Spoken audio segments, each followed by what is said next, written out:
Good morning. My name is Leonardo Rivera Aguilar, and I have put together a presentation for the increasing economic disparity in the United States.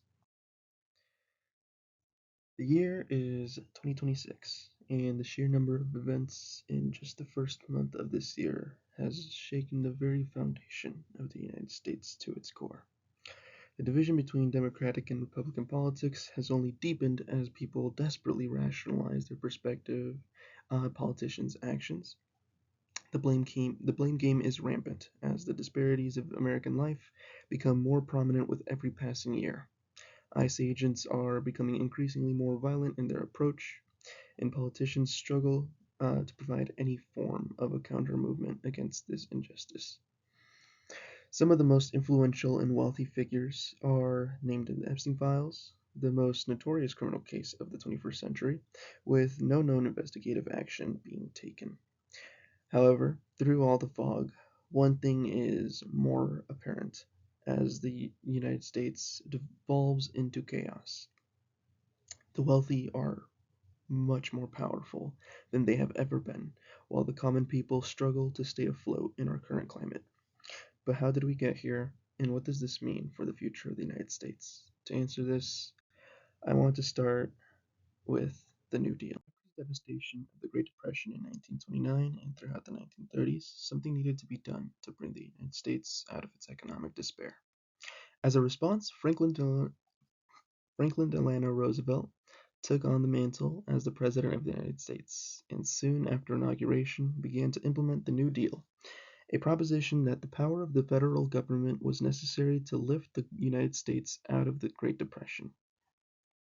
The New Deal did exactly what it set out to do. Upon its implementation, we began to see unemployment rates drop, wages begin to rise, workers' rights come to the forefront as unionized labor was strengthened, agricultural stabilization, modernization of infrastructure, and so much more. While it still took till the turn of the decade to overcome the effects of the Great Depression, the New Deal would set the foundation for what the future of the United States' economic prosperity would become during the baby boom. While birth rates began to rise before the end of the war due to the progress made by the New Deal, as the Second War ended and soldiers came home, the baby boom began and we saw a surge in birth rates, marking the beginning of some of the greatest economic prosperity the United States has ever seen. Throughout the decade, the economy grew 37%, with unemployment rates kept at below 4.5%. Between 1945 and 1960, the United States' gross national product leaped from $200 billion to a whopping $500 billion. This prosperity was particularly notable as it demonstrated the enrichment of the economy when labor unions and protection laws are in place to protect workers from exploitation, not to mention the increased tax rates for high-income individuals that helped redistribute wealth throughout the United States. Thanks to the New Deal laying the foundation for what became known as the Golden Age of capitalism, the United States experienced an era of economic grandeur, where prosperity was shared throughout the population rather than just among the top earners. This wealth distribution began to stagger as the economy saw a massive increase in inflation in the 1970s, otherwise known as the Great Inflation, which saw consumer prices skyrocket and trust in federal economic policy dwindle. Along with the unpopular Vietnam War, the Civil Rights Act of 1964, an anti-establishment ideology after Watergate, in opposition to federal government oversight, the groundwork was laid down for the inauguration of Ronald Reagan, a notorious politician who would lay the economic and cultural groundwork for the wealth disparity of today in the United States. With Reagan's presidency, the United States saw major tax reforms across the board to "improve economic incentives," downscaling of the welfare state, major union-busting efforts, and the escalation of the war on drugs, which saw mass incarceration of predominantly black communities.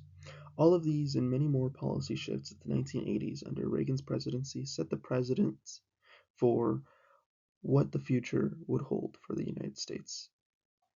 In the subsequent years after President Reagan's presidency, the political climate would take a drastic shift as the neoliberal approach to politics became popularized by Reagan. Bill Clinton's presidency would see more of the same, as the focus moved away from labor unions, working class people, and government regulation toward deregulation, the NAFTA agreement, which led much of the outsourcing for cheap labor in the United States and plenty of military involvement in foreign affairs. It became apparent in the coming years that neoliberalism was the movement that would define the politics of the modern day. Whether it be the Democratic or the Republican Party, it was apparent that the working class people were no longer the focus, and thus the quality of standard of living for the average person only worsened as the wealthy continued to prosper even through the Great Recession of 2008, as millions of Americans were displaced with rising unemployment and mass foreclosures, and the banks and corporations that led to this recession received bailouts from the federal government. To make matters worse, as mass foreclosures occurred, institutional investors took advantage of the situation and are now slated to own 40% of all U.S. single-family homes by 2030 if the situation persists. This leads us to today, where the wealthiest 10% of Americans own over two-thirds of the nation's wealth, and the bottom 90% of all Americans own only slightly more than the top 1%. This inequality in distribution of wealth in the United States is not unprecedented, nor is it a sudden shift. However, this wealth disparity has become more visible as societal disparities have made their root cause abundantly clear over the decades. Inequality.org's website does a great job of demonstrating this wealth disparity through statistical data, putting the gap between the common person and the wealthy on full display. This becomes more apparent in the breakdown of the average income of Americans based on income group, as the average American in the top 1% of earners makes 139 times more than the bottom 20% of Americans. In 2018, the top 0.1% of Americans made a whopping 196 times more than the bottom 90% of Americans. These are levels of inequality that harken back to the Gilded Age of America. Economic inequality affects everyone, not just the poorest individuals. With union membership at an all-time low, workers continue to be exploited for all-time high productivity rates, despite wages that do not reflect this increased productivity. As wages for the bottom 90% have stagnated for decades, the top 1% have seen their wages soar at a rate multiple times greater than the rest. And yet the conditions for the working class have only worsened with time. The inequality of wealth and income in this country may seem irrelevant to the societal disparities we face, but as stated by Martin Luther King Jr. in a report to the SCLC staff in 1967, we must recognize that we can't solve our problems now until there is a radical redistribution of economic and political power. This means a revolution of values and other things. We must see now that the evils of racism, economic exploitation, and militarism are all tied together. You can't really get rid of one without getting rid of the others. The whole structure of American life must be changed. In this report, Reverend Martin Luther King Jr. emphasizes that the disparity of the people in the United States are all tied together, whether it be the systematic racism that has plagued minorities in the U.S.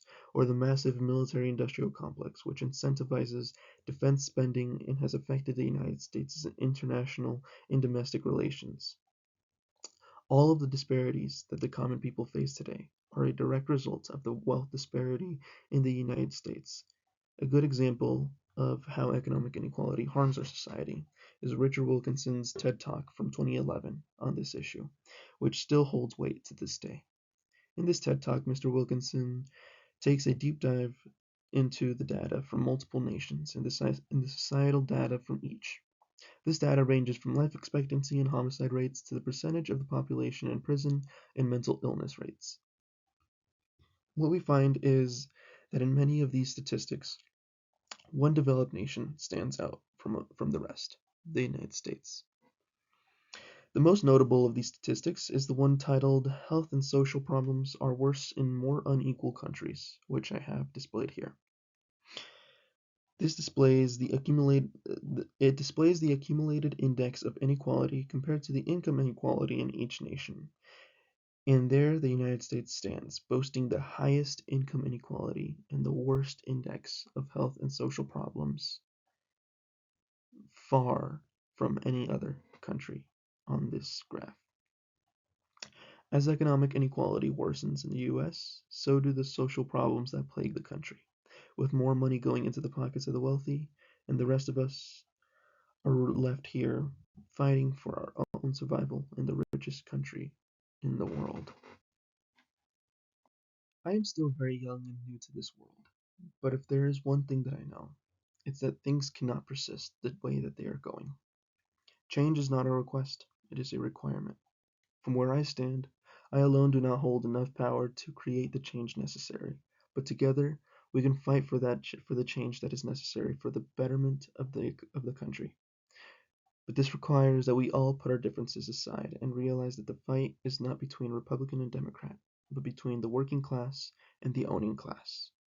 We must create a more equal distribution of wealth, uplift and create stronger social infrastructure, strengthen workers' rights, deprivatize or at least socialize sectors like healthcare and education, abolish the two-party political system, set limitations on political funding, prohibit corporations from political funding, set more concrete term limits for all government representatives, and possibly increase the number of representatives to better advocate for all people in the country.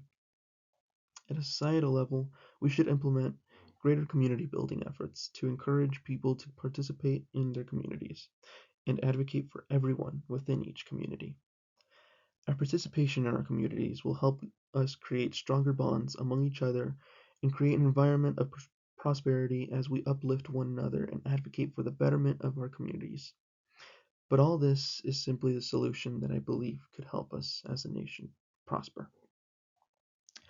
As an individual, I hope to be able to use my position as a nurse to advocate for my fellow neighbors in a way that I can. I want to become more involved in politics, more engaged in the happenings of my community, and with that, help develop solutions that can improve the conditions for all of us. The modern times may seem grim. It may seem like we are powerless against the powerful few who control our government, our jobs, our media, our economy, and our rights. But we must not lose hope in tomorrow. We must let our voices be heard. We must use the little power we do hold to advocate for each other. We must become involved in our communities, become involved in politics, and we must come together to create the future that everyone deserves. Economic disparity may be the root cause of many of the social problems in this country, but we cannot allow it to be the cause of our downfall. We must learn from the mistakes of the past and overcome them for the betterment of our future. We will carve the path to tomorrow, but we cannot do it alone.